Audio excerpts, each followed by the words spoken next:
There is a document that almost never gets mentioned when people talk about Pearl Harbor. Not Yamamoto's diaries, not the diplomatic cables between Tokyo and Washington, not the intercepts that American intelligence either missed or ignored. This is an internal analytical report produced by the Imperial Japanese Navy in the summer of 1941. Classified, written by Japan's own analysts for Japan's own admirals. It compiled production figures, American versus Japanese, across every major category of military output. Steel, aircraft, warships, oil. It projected growth rates forward 3 years. It ran the numbers honestly, without political interference, without nationalist wishful thinking. The conclusion was unambiguous. If a war with the United States lasted longer than 2 years, Japan would lose. Not probably lose. Not likely lose. Would lose. The economic math left no other outcome. The report was read. It was acknowledged. And then the planning for Pearl Harbor continued. This is not a story about ignorance. This is not a story about samurai mythology blinding rational men to obvious facts. This is a story about something far more disturbing, about what happens when people who know the truth choose a path that leads to destruction anyway, about a system so locked into its own momentum that even the people inside it, people who understood exactly what was coming, could not stop it. But before we get to the psychology, we need the numbers, because without the numbers, this becomes a vague story about hubris. And it is not a vague story, it is a precise one. In 1941, the gross domestic product of the United States was approximately $125 billion. The GDP of Japan was approximately $9 billion. That is a ratio of roughly 14-1. To be clear about what that means in a military context, it does not mean the American army was 14 times stronger. It means the American economy had the potential capacity to produce military equipment 14 times faster, once it redirected itself toward war production. And that redirection was already happening before Pearl Harbor was ever attacked. The Naval Expansion Act of 1938 had already allocated over $1 billion to new warship construction. The Two-Ocean Navy Act of 1940 authorized the construction of a fleet so large it would dwarf anything Japan could produce in a decade. On December 29, 1940, almost exactly a year before Pearl Harbor, President Roosevelt gave his Arsenal of Democracy radio address, calling on American industry to arm the free world. He was not speaking hypothetically. The orders were already being placed. The factories were already converting. By 1941, American steel production stood at roughly 82 million tons per year. Japan's steel production that same year was approximately 7 million tons. That is a 12-1 gap in the single most important raw material for building warships, aircraft, tanks, and artillery. 12-1. Every naval analyst in Tokyo had access to these figures. They were not secret. They were published in international trade journals.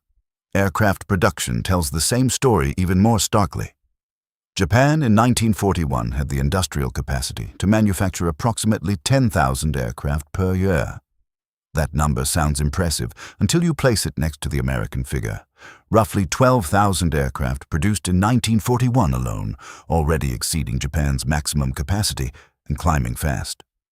By 1944, American factories would produce nearly 100,000 aircraft in a single year.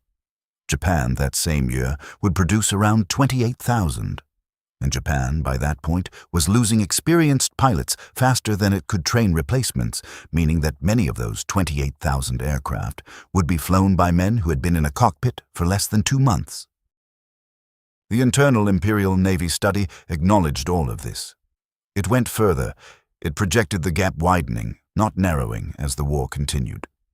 Japan had no response to this projection. There was no plan to close a 12-1 steel gap. There was no strategy that could outproduce an economy 14 times larger. The study did not offer solutions. It offered a timeline. Roughly 2 years before American production overwhelmed Japanese capacity entirely. 2 years. That was the window. Yamamoto understood this better than almost anyone in the Japanese military establishment. He had studied at Harvard. He had served as a naval attaché in Washington, D.C. He had driven through Texas and seen the oil fields. He had visited Detroit and seen the automobile plants, the same plants that could be converted to tank and aircraft production within months. He had a first-hand, physical understanding of American industrial scale that most Japanese officers completely lacked. Before the war began, he wrote to a colleague with remarkable directness. He said that if Japan went to war with the United States, taking Guam and the Philippines would not be enough. Taking Hawaii would not be enough. To guarantee victory, Japan would need to march into Washington and dictate peace terms from the White House. And then he asked, "Do our politicians who talk so casually about a Japanese-American war actually believe they are prepared to do that?" They were not. And he knew they were not. And he designed the Pearl Harbor attack anyway.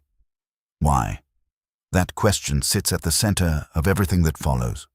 It is not a simple question, and it does not have a simple answer. The answer involves economics, politics, culture, and the specific trap that Japan had constructed for itself over the previous decade. A trap that by 1941 had closed to the point where its leaders genuinely believed they had no choice but to gamble on war. But here is what makes this story different from a standard account of Japanese overconfidence. Germany saw what was happening. Germany had its own reasons to be deeply alarmed by the prospect of American entry into the war. German analysts had run their own numbers. German foreign ministry officials had spent months trying to steer Japan away from a direct confrontation with the United States.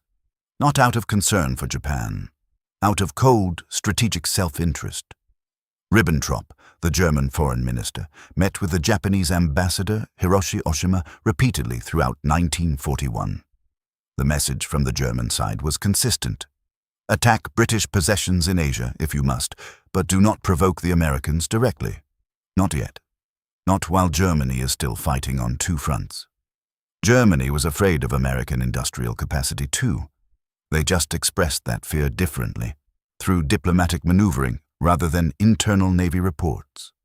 And like the internal Navy report in Tokyo, the German warnings were heard, acknowledged, and ultimately set aside.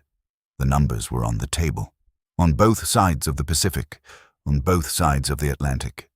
Nobody wanted to read them. To understand why Germany was warning Japan about America, you have to understand what Germany actually needed from Japan in 1941, and how different that was from what Japan ultimately delivered. By the summer of 1941, Germany had been at war for nearly 2 years. Poland had fallen in 5 weeks. France, with its supposedly impregnable Maginot Line and its massive standing army, had collapsed in 6 weeks. Denmark, Norway, the Netherlands, Belgium, Yugoslavia, Greece, all defeated or occupied. The British had been pushed off the European continent at Dunkirk, saved only by the English Channel and the extraordinary improvised evacuation that became one of the defining moments of the war. On paper, Germany had never been stronger. It controlled virtually the entire European continent. Its military reputation was at its absolute peak. The Blitzkrieg concept had rewritten the theory of modern warfare. But Hitler knew, and his senior strategists knew, that the war was not over. It had not even reached its critical phase. Because on June 22, 1941, Germany had launched Operation Barbarossa, the invasion of the Soviet Union. And the Soviet Union was not Poland. It was not France. It was a country of roughly 200 million people, spanning 11 time zones with essentially unlimited depth, geographic depth, manpower depth, and, it would turn out, industrial depth that German intelligence had dramatically underestimated. By the fall of 1941, the German advance had been extraordinary in its scale and speed. 3 million Soviet soldiers had been captured. Entire army groups had been encircled and destroyed. German forces were at the gates of Leningrad. They were approaching Moscow. By the most optimistic assessments, the Soviet Union appeared to be on the verge of collapse. But it was not collapsing, and the German army was exhausted. The logistics had been stretched beyond any reasonable limit. The supply lines ran for hundreds of miles across destroyed roads and wrecked rail lines. Winter was coming. The kind of Russian winter that the German High Command had assured itself would not matter because the campaign would be over before October. It was not over. It was still going. In this context, what Germany needed from Japan in the fall of 1941 was very specific. Germany needed Japan to attack Singapore. Singapore was the linchpin of British power in Asia, the great naval base that allowed Britain to project force across the entire eastern half of the world. If Japan took Singapore, Britain's strategic position in Asia collapsed instantly. More importantly for Germany, that collapse would force Britain to divert massive military resources from the European and North African theaters to try to rebuild its position in the East. That diversion of British attention and resources might be enough to tip the balance in North Africa, where German and British forces were grinding against each other across the Libyan desert. It might give Germany the breathing room it needed on the Atlantic, where British convoy escorts were making the U-boat war increasingly costly. Germany also wanted Japan to consider attacking the Soviet Union from the east, to open a second front that would force Stalin to split his forces between two directions. Ribbentrop had raised this possibility with Japanese officials multiple times in 1941. The idea was that a coordinated German push from the west and Japanese push from the east would compress the Soviet Union from both sides simultaneously. Stalin could not fight both at once. Japan had a neutrality pact with the Soviet Union, signed in April 1941, just 2 months before Germany launched Barbarossa. The Japanese army was deeply reluctant to break that pact. It had fought the Soviets at Khalkhin Gol in 1939 and been badly mauled. The Japanese army had enormous respect for Soviet military capacity that the Japanese Navy conspicuously lacked. Breaking the neutrality pact to attack Siberia was not an option the army was willing to consider seriously. So Germany settled for its second choice. Singapore. Attack Britain. Stay away from America. Give Germany time to finish off the Soviets. This was the German strategic vision for Japan in 1941. It was coherent. It was logical from Germany's perspective, and it had one fatal problem. It did not account for why Japan felt it had no choice but to go further. Here is what the German side did not fully appreciate, or perhaps chose not to appreciate. Japan was not sitting comfortably in a position of strength, deciding whether to join the winning side at the right moment. Japan was in a resource crisis that was becoming an existential emergency with every passing month. The American oil embargo of July 1941 was the trigger. When Roosevelt ordered a freeze on Japanese assets and effectively cut off oil exports to Japan, he created a countdown timer. Japan at that point was importing roughly 80% of its oil from the United States. Its military had strategic reserves for perhaps 18 months of operations. After that, the fleet stopped moving, the aircraft stopped flying, the war machine ground to a halt. 18 months. That was the deadline the Japanese military was working against. Not a theoretical deadline. A real one, counting down from July 1941. In that context, Japan's options as its leadership saw them were brutally simple.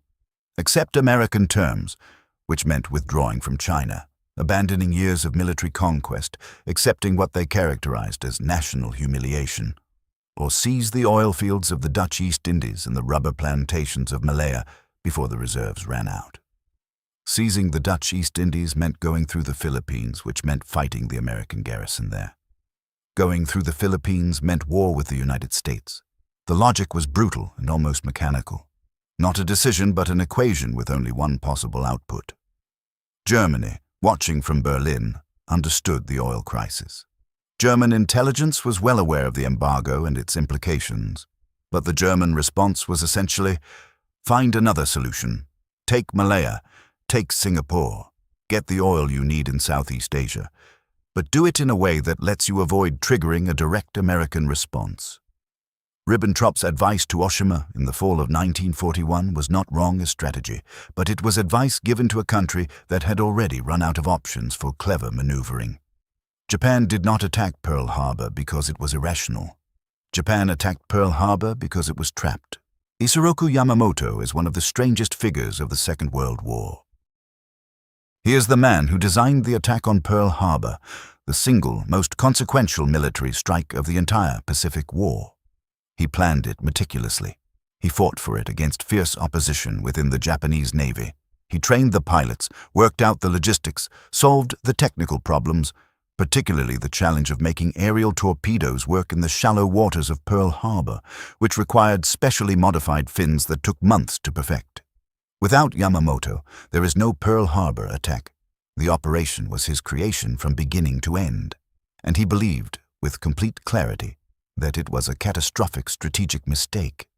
This is not a retrospective judgment. This is not something we know because of how the war ended. Yamamoto expressed his doubts before the attack during the planning process, in writing on multiple occasions. The record is unambiguous. In September 1941, 3 months before Pearl Harbor, Yamamoto told a colleague that in the opening phase of a war with America, Japan would have the initiative. He described it as an octopus spreading its tentacles, rapid expansion in every direction, seizing resource-rich territory before the Americans could respond. He estimated this phase might last 6 months, maybe a year, at most a year and a half. After that, he said, he had no expectation of success. That statement was made by the man who was simultaneously planning the operation he believed would start that war. He was not hiding his doubts. He was not mumbling them in private. He put them in writing. They were read by people who mattered. And the planning continued. Yamamoto's understanding of American industrial capacity was not theoretical. He had lived in America twice. His first extended stay was at Harvard from 1919 to 1921, where he studied economics. His second was as a naval attaché in Washington from 1925 to 1928. During both stays, he traveled extensively, not just along the East Coast, but deep into the American interior. He visited Texas and saw the oil fields. He drove through the Midwest and observed the agricultural scale of a country that produced more food than it could possibly consume, a country with such natural resource abundance that scarcity was almost incomprehensible to its inhabitants. He went to Detroit and saw the automobile factories, vast assembly lines producing hundreds of thousands of vehicles per year through methods of industrial organization that had no parallel anywhere else in the world. The Japanese military establishment had a persistent blind spot about American society. The prevailing view in Tokyo was that Americans were soft, materialistic, individualistic, politically fractured, and fundamentally unwilling to sustain the sacrifices of a long war. This view was not entirely without foundation. American politics in the late 1930s were genuinely deeply isolationist. A strong majority of the American public opposed entering the European war, even as Germany conquered most of the continent. The America First movement was real and powerful. There was a genuine argument to be made that American political culture would not support a prolonged Pacific War. Yamamoto rejected this analysis, not because he was naive about American politics. He understood the isolationist sentiment perfectly well. He rejected it because he understood something deeper about American psychology.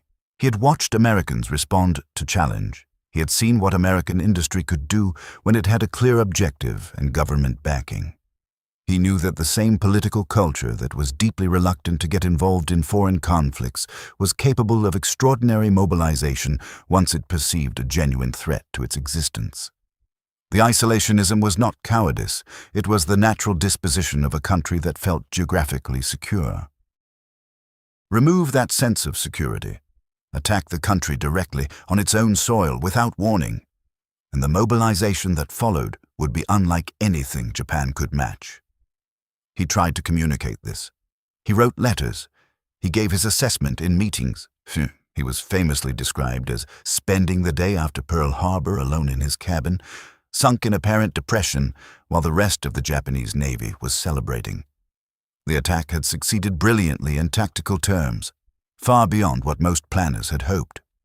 4 battleships sunk, 4 more badly damaged, over 300 aircraft destroyed, nearly 2,500 Americans killed.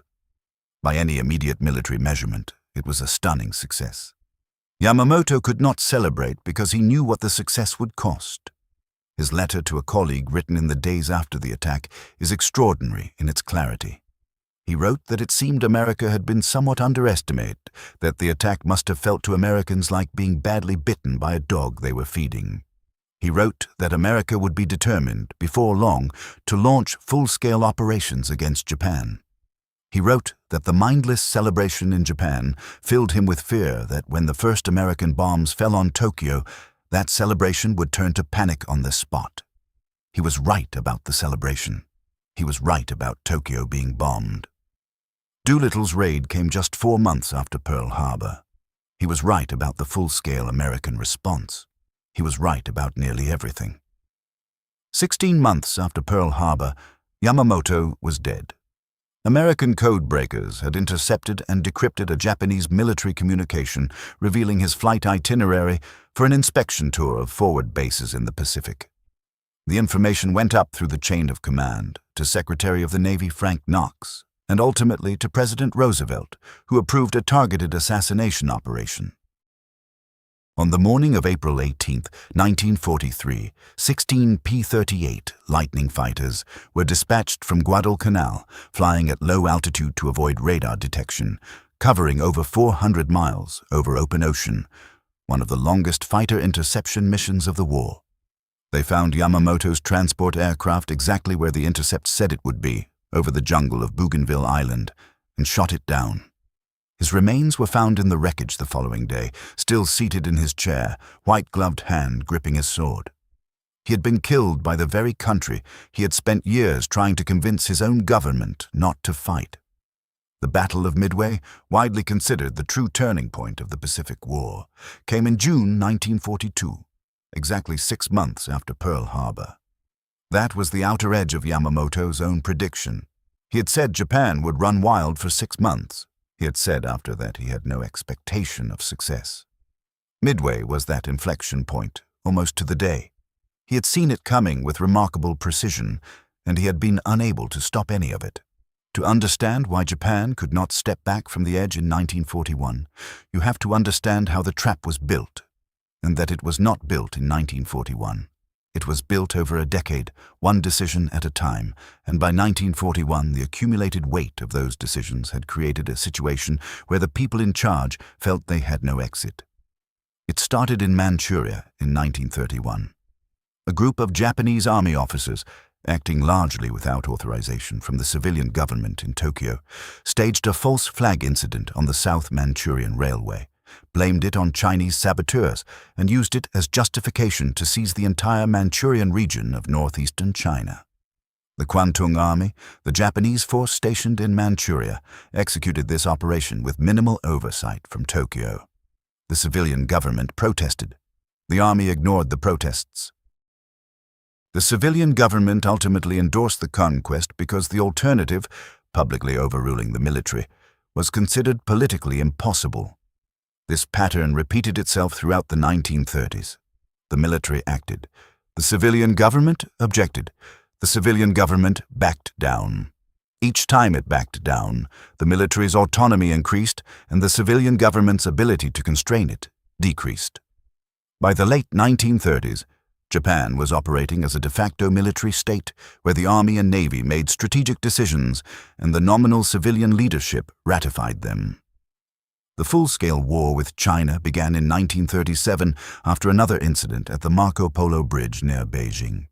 What Japanese planners expected to be a quick, punitive campaign turned into a massive, grinding war of attrition that consumed resources and manpower at rates no one had projected.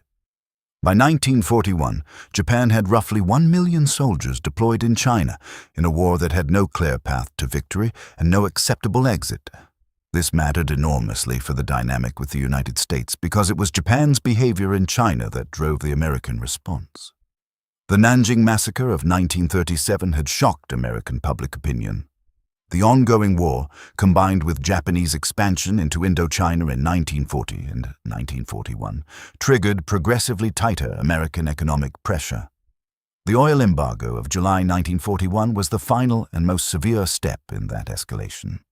From the Japanese military's perspective, the oil embargo was an act of economic warfare, a slow strangulation designed to force Japan to choose between abandoning its military ambitions entirely or fighting. They were not wrong in that assessment. Roosevelt understood that the embargo was likely to push Japan toward military action. He implemented it anyway because the alternative, continuing to supply oil to a military that was committing atrocities across Asia, was considered politically and morally untenable. So Japan was trapped between two American choices, both of which it found unacceptable. Accept American conditions. Abandon China. Accept American economic dominance in Asia. Acknowledge the failure of 15 years of military expansion. Or fight a war against an industrial power 14 times larger. The Japanese military's response to this choice was not simple defiance. There was genuine anguish in the deliberations of September and October 1941. The records of the imperial conferences from this period show leaders who were acutely aware of the risks. Prime Minister Konoe attempted multiple times to arrange a direct meeting with Roosevelt to find a diplomatic solution. The Americans declined. Japan's own internal war games, conducted in September 1941, showed scenarios where Japan secured its initial objectives in Southeast Asia and then attempted to negotiate a settlement from a position of strength. The optimistic scenario assumed the United States would accept a negotiated peace after suffering initial defeats. This was the core of the Japanese strategic gamble. Not that Japan could defeat America in a prolonged war, but that America would not want to fight one. That the shock of Pearl Harbor, combined with rapid Japanese successes across the Pacific, would convince American political leadership that the cost of retaking those positions was too high and that a negotiated settlement was preferable to years of bloody island warfare. Yamamoto had already told them this assumption was wrong. He had told them that attacking America without warning, destroying American ships and killing American sailors on a quiet Sunday morning, that this was precisely the thing most likely to harden American resolve rather than break it. He understood what Japanese military culture could not absorb. That in American political psychology, an unprovoked attack did not produce demoralization. It produced rage. And rage, in a democratic country with an enormous industrial base, produces mobilization. Germany had a different angle on the same problem. German intelligence was watching the American political situation closely in 1941. The isolationist movement was genuine and powerful. There was a real possibility, from the German perspective, that if Germany could avoid giving America a direct provocation, American public opinion might prevent full military entry into the European war. Roosevelt was maneuvering carefully, providing enormous material support to Britain and the Soviet Union, inching the country toward involvement, but held back by a public that genuinely did not want to send its sons to die in European or Asian wars. Pearl Harbor ended that calculation in a single morning. The isolationist movement, which had been one of the most powerful political forces in America, effectively ceased to exist as a meaningful opposition within 48 hours of the attack. Not because its arguments were defeated, but because the attack made them irrelevant. You cannot argue for non-involvement after you have already been attacked. The Japanese strike that was supposed to demoralize America had instead unified it in a way that years of Roosevelt's speeches and European pleas had failed to do. Germany's Ribbentrop understood this immediately. His stalling after Pearl Harbor, his reluctance to formally declare war on America, was not procedural. It was an expression of genuine dread. He had spent months trying to prevent exactly this outcome, and now it had arrived, and there was nothing left to do but manage the consequences. The trap that Japan had been building for a decade had finally closed. On everyone. Roosevelt used the phrase arsenal of democracy in December 1940, almost exactly 1 year before Pearl Harbor. It was not a metaphor. It was a description of what the American economy was in the process of becoming, and an explicit commitment to accelerate that process as fast as politically possible. The phrase was carefully chosen, designed to appeal simultaneously to American self-interest and American idealism. The arsenal was not charity, it was a business arrangement and a strategic investment. The democracy part made clear what was at stake. When Pearl Harbor happened, the arsenal of democracy stopped being a political slogan and became a mobilization order. What followed over the next 4 years was the most extraordinary industrial achievement in human history.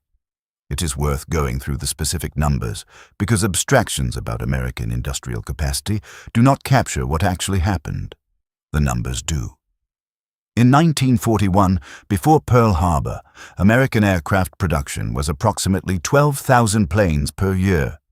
In 1942, the first full year of war, that number jumped to 26,000. In 1943, 46,000. In 1944, 96,000 aircraft built in a single year. By the time the war ended, the United States had produced over 300,000 military aircraft total. Japan, over the same period, produced approximately 70,000.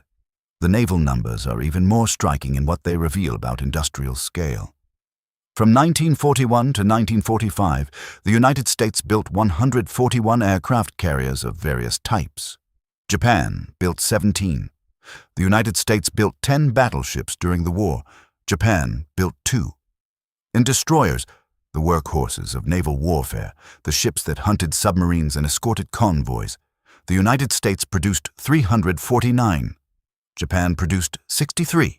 And critically, the United States was not building these ships and aircraft exclusively for its own war. It was simultaneously supplying Britain and the Soviet Union through the Lend-Lease program. Over the course of the war, America shipped to its allies over 15 million tons of military supplies. Roughly 11,000 aircraft went to the Soviet Union alone. Thousands of tanks, millions of tons of food, hundreds of thousands of trucks. The Soviet Union's ability to sustain the Eastern Front was substantially dependent on American logistical support, a fact that Soviet historiography spent decades minimizing. All of this came from an economy that was also simultaneously feeding its own military forces across 2 ocean theaters, maintaining domestic civilian production sufficient to keep the workforce functioning, and funding the Manhattan Project, the $2 billion scientific program to develop an atomic weapon, which ran in parallel with the conventional war effort, drawing on scientific and industrial resources so vast that most other nations could not have funded it even if they had wanted to. Paul Kennedy, the historian who wrote the definitive study of industrial power and military victory, made the point directly. He observed that the United States was the only country that had the productive and technological resources, not only to wage 2 large-scale conventional wars simultaneously, but also to fund the development of a transformative new weapon that might or might not work. The atomic bomb was not just a weapon, it was a demonstration of economic surplus.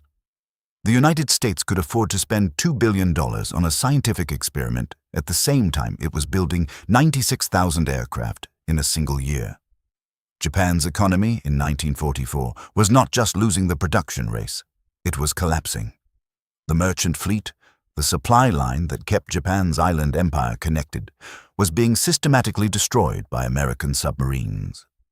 Japan had entered the war with roughly 6 million tons of merchant shipping.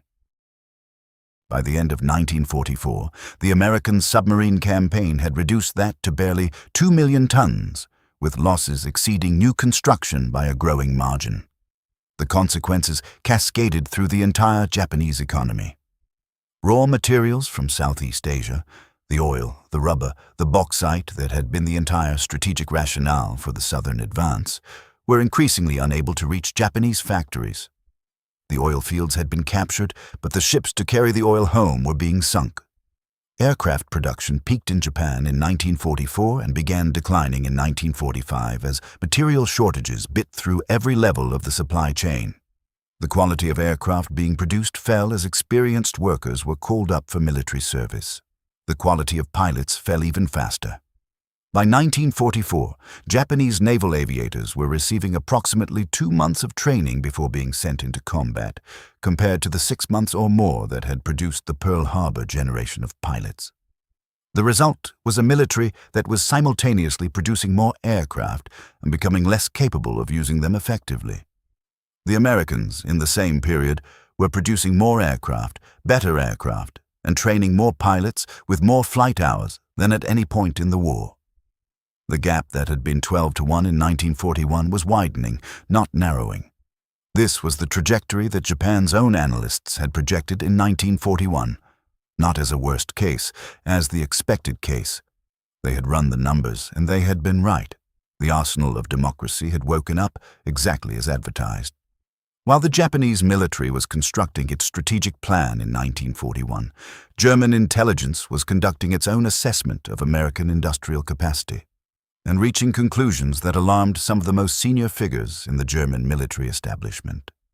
The German picture of America in 1941 was complicated by ideology. Hitler and much of the Nazi inner circle held a deep contempt for the United States that was not entirely strategic. It was ideological and racial. In their view, America was a mongrel nation, weakened by its multiracial demographics, corrupted by Jewish financial influence, governed by a political system too fractious and democratic to sustain the will necessary for serious warfare. The Depression had revealed, in their reading, the fundamental weakness of the American economic model. A country where 10 million people were unemployed and bread lines stretched around city blocks did not look like a military superpower in waiting. This ideological contempt consistently distorted German strategic assessment of American power. When senior Wehrmacht officers tried to raise concerns about American industrial capacity, they ran into a cultural wall. The Nazi leadership did not want to hear arguments for why America was dangerous. It wanted confirmation that America was weak. But below the level of ideology, in the technical analysis done by German naval and economic intelligence, the picture was very different. Admiral Karl Dönitz, commanding the German U-boat fleet that was fighting the Battle of the Atlantic, had a precise understanding of what American industrial mobilization would mean for his campaign. The U-boat war was essentially a race between German submarines sinking Allied shipping and Allied shipyards producing new ships. In 1941, the Germans were winning that race. The tonnage being sunk each month exceeded new construction. If that continued, Britain would be strangled. But Dönitz's analysts understood that American entry into the war would transform that equation.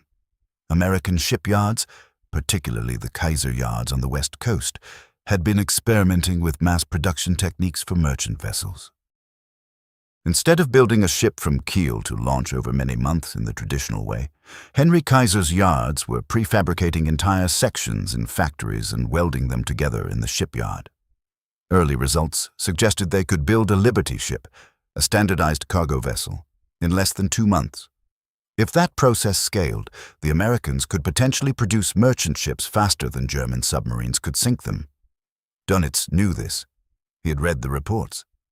His response was to push for maximum U-boat production before American capacity fully mobilized, a desperate race to win the tonnage war before the rules of the game changed permanently. He understood that he had a window, and he understood the window was closing. German army planners had a different angle of concern: American manpower and the question of a second front in Western Europe. The U.S. Army of 1941 was small by European standards, fewer than 2 million men, many of them only recently drafted, equipped with weapons that were largely obsolete by the standards of what had been learned in 2 years of European warfare. On paper, America was not a serious ground force, but German army intelligence understood what American economic mobilization could do to those numbers. A country of 130 million people, with the industrial base to equip them, could field an army of 10 million within 2 to 3 years. The logistical capacity to supply such a force across an ocean was a separate question, but the production capacity to arm it was beyond doubt. And a 10 million-man American army landing in Western Europe would transform every German strategic calculation. This is what was behind Ribbentrop's persistent efforts to keep Japan away from a direct confrontation with America. It was not diplomacy for its own sake. It was a calculated attempt to keep the American sleeping giant asleep, or at least out of the European theater, for as long as possible. His advice to Japan in 1941 was strategically coherent. For Germany, attack British positions in Asia, seize Singapore, cut British supply lines, force Britain to divert resources. But stay away from Pearl Harbor, keep the Americans out.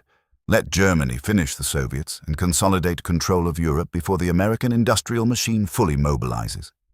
If Japan had followed this advice, if it had taken Malaya and Singapore while avoiding a direct attack on American territory, it is genuinely possible that American entry into the Pacific War would have been delayed significantly. The political dynamics in Washington would have been different. Roosevelt would not have had the unambiguous justification for full mobilization that Pearl Harbor provided. This is the great historical irony at the center of this story. Germany, which ultimately needed America to stay out of the war as long as possible, watched its ally do the one thing most certain to bring America in. And then, compounding the irony enormously, Hitler voluntarily declared war on America 4 days after Pearl Harbor, when there was no legal obligation under the Tripartite Pact to do so, because Japan had attacked, not been attacked, removing the last remaining political obstacle to total American commitment to the European theater. In 1 week, the entire strategic situation that Germany had been managing for 2 years was overturned, not by Allied planning, not by American aggression, by the decisions of Germany's own ally. The German analysts who had been warning about American industrial capacity now had their worst scenario confirmed in the worst possible way. 6 months after Pearl Harbor, the decisive battle of the Pacific War was fought near a small atoll called Midway, roughly 1,000 miles northwest of Honolulu. It lasted 3 days. In those 3 days, the entire strategic balance of the Pacific shifted. Not gradually, not over months of attrition, but abruptly, in a series of exchanges that took minutes from initiation to conclusion. Japan lost 4 fleet carriers, 4 of the 6 carriers that had attacked Pearl Harbor. Akagi, Kaga, Soryu, Hiryu. Sunk, all of them, within hours of each other, turned into infernos by American dive bombers that found them at their most vulnerable moment. Decks crowded with refueling aircraft, ordnance in the process of being switched, their combat air patrol pulled out of position. The United States lost 1 carrier, Yorktown, already damaged from the Coral Sea battle a month earlier, repaired in 72 hours in a feat of shipyard urgency that the Japanese considered impossible. The tactical exchange, 4 Japanese carriers for 1 American, was devastating enough, but the strategic meaning went deeper than the ship count. Japan had spent years building and training the carrier aviators who flew from those 4 ships. These were not men who could be replaced in months. The Kido Butai, the carrier strike force, had been the product of years of specialized training in dive bombing, torpedo attack, and coordinated multi-carrier operations. The pilots who died at Midway, those who went down with their ships or were lost in the water, represented an irreplaceable accumulation of expertise. America had lost pilots too. Many of the American torpedo bomber crews were killed in the attack. The TBD Devastator? Torpedo bombers flew slow, straight attack runs at low altitude and were massacred by Japanese fighters before most of them could release their torpedoes. Of the 41 torpedo bombers that attacked the Japanese fleet on the morning of June 4th, 35 were shot down. The sacrifice of those crews. And it was a sacrifice, not a failure, because their attack pulled the Japanese combat air patrol down to low altitude and left the skies clear for the dive bombers that arrived minutes later, was the pivot on which the whole battle turned. But America could replace its losses. Japan could not. This was Yamamoto's 6-month prediction fulfilled almost to the day. He had said Japan would run wild for 6 months, and after that, he had no expectation of success. The attack on Pearl Harbor was December 7th, 1941. Midway was June 4th to 7th, 1942. The prediction was accurate to within a week. After Midway, the production numbers began to speak. The United States was building carriers. Japan was not building carriers fast enough to replace what it had lost. In 1942 and 1943, American shipyards launched carrier after carrier. The Essex-class fleet carriers were being produced on a schedule that gave Japan no answer.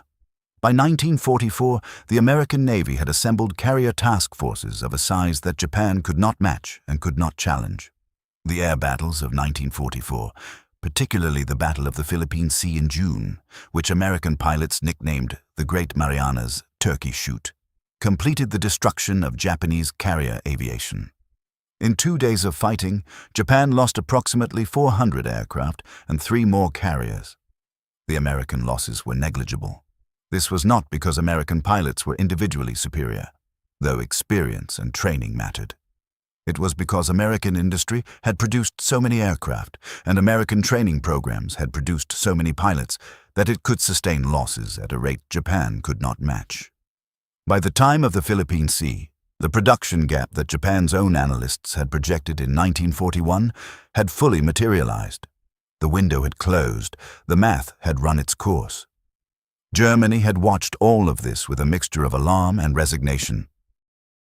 The Battle of the Atlantic, which had briefly seemed winnable in early 1942, had turned decisively against the U-boats by mid-1943.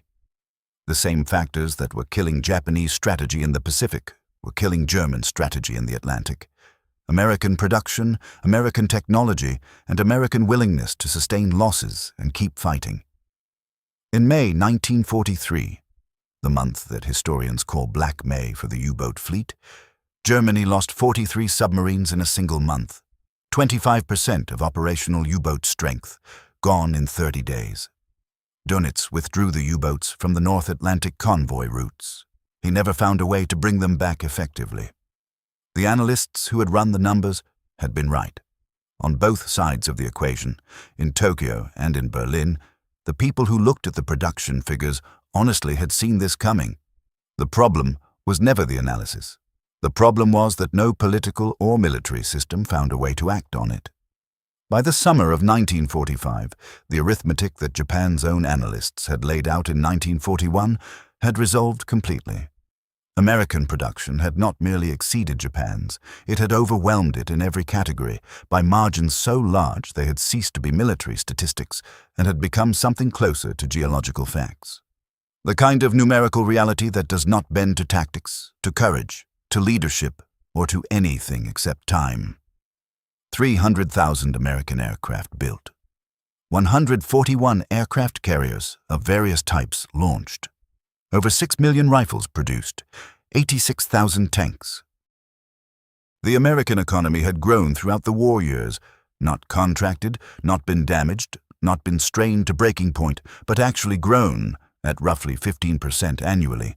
The productive momentum feeding on itself as wartime spending eliminated the remaining slack from the Depression and turned an underutilized industrial base into the most powerful economic engine the modern world had seen. Japan's economy had gone the other direction. The merchant fleet that connected the home islands to the resource territories seized in 1941 and 1942 had been systematically sunk. Oil from the Dutch East Indies, rubber from Malaya, bauxite from the islands of Southeast Asia, the entire material rationale for the southern advance, could no longer reach Japanese factories in any meaningful quantity. Aircraft production was declining. What was being produced was increasingly flown by pilots with weeks of training rather than years. The fuel shortage was so severe that training flights had been curtailed, which meant pilots arrived in combat with fewer hours than the minimum that earlier Japanese military doctrine had considered acceptable. The naval blockade was strangling the home islands. By the summer of 1945, American submarines and aircraft had reduced Japanese maritime trade to a fraction of pre-war levels. Food imports had effectively ceased. The 1945 rice harvest was projected to be catastrophically short. Serious estimates within the Japanese government were suggesting that mass starvation on the home islands was a real possibility within months if the war continued. The strategic bombing campaign, B-29s flying from Saipan and Tinian, islands captured in 1944, had destroyed large portions of every major Japanese city. Tokyo, Osaka, Nagoya, Kobe, firestorms created by incendiary bombs, had burned out hundreds of square miles of urban area, killing hundreds of thousands of civilians, destroying industrial capacity, and creating a refugee crisis that the government had no ability to manage. And then, on August 6th and 9th, 2 atomic bombs were dropped on Hiroshima and Nagasaki. The Manhattan Project, the $2 billion scientific program that had run in parallel with all of this, funded by an economy so large it could afford the investment without disrupting any other part of the war effort, had produced a weapon so far beyond Japan's technological capacity that it might have come from a different century. Japan had produced aircraft and ships. America had produced aircraft, ships, and a new category of weapon that rendered all previous military calculations obsolete. The production surplus that Kennedy had described, the surplus so large that the United States could fund an atomic research program from the leftovers of its conventional war effort, had expressed itself in 2 explosions over 2 Japanese cities in 3 days. On September 2, 1945, aboard the USS Missouri in Tokyo Bay, Japanese officials signed the instrument of surrender. The ceremony lasted 23 minutes. Behind that 23-minute ceremony lay 4 years of arithmetic working itself out. Germany had surrendered 4 months earlier, in May 1945, its cities bombed to rubble, its army destroyed on 2 fronts, its industrial base stripped of the raw materials needed to keep the factories running. The strategic assessment that Ribbentrop and others had tried to communicate to Tokyo, that American industrial capacity made a prolonged war unwinnable, had proven as accurate for Germany as for Japan. Germany had simply experienced the consequences more slowly because the European theater was geographically closer and the logistical challenges for America were different. Both Germany and Japan had entered the war with sophisticated military machines. Both had achieved extraordinary initial successes that seemed to confirm their assessments of their own power. Both had internal analysts who understood, in varying degrees of clarity, what the ultimate trajectory of the conflict would be. And both had found it impossible, within their respective political systems, to translate that analytical understanding into the decisions that might have changed the outcome. This is the deepest lesson of this story, and it is not a comfortable one. The failure was not primarily a failure of intelligence, it was a failure of institutional architecture. The inability of any decision-making structure to process accurate information when that information contradicted the commitments and momentum that the system had already built up. Japan's military, by 1941, had made a decade of commitments in China that could not be reversed without political collapse. Its honor culture made acknowledging failure existentially difficult at the institutional level. The civilian government had lost the ability to constrain the military years earlier. The emperor, who might theoretically have intervened, operated within a political culture where direct imperial intervention in strategic decisions was considered constitutionally improper. The system had no circuit breaker. Germany's problem was different, but structurally similar. Hitler's personal authority had by 1941 become so dominant that dissenting strategic analysis could only reach him filtered through subordinates who had strong incentives to tell him what he wanted to hear. The analysts who understood the danger of American industrial mobilization could write their reports. Getting those reports to actually change decisions was a different matter entirely in a system organized around one man's will. Japan's analysts produced an accurate report in the summer of 1941. Germany's analysts produced accurate assessments throughout 1941. Both sets of analyses pointed toward the same conclusion, that the United States, once fully engaged, would be an industrial opponent that neither country could defeat in a prolonged war. Both were correct. Both were ignored. Not because the people in power were stupid, because the systems in which they operated had no mechanism for using correct information to reverse decisions that had already accumulated too much momentum to stop. The numbers had been on the table the whole time. Nobody wanted to read them.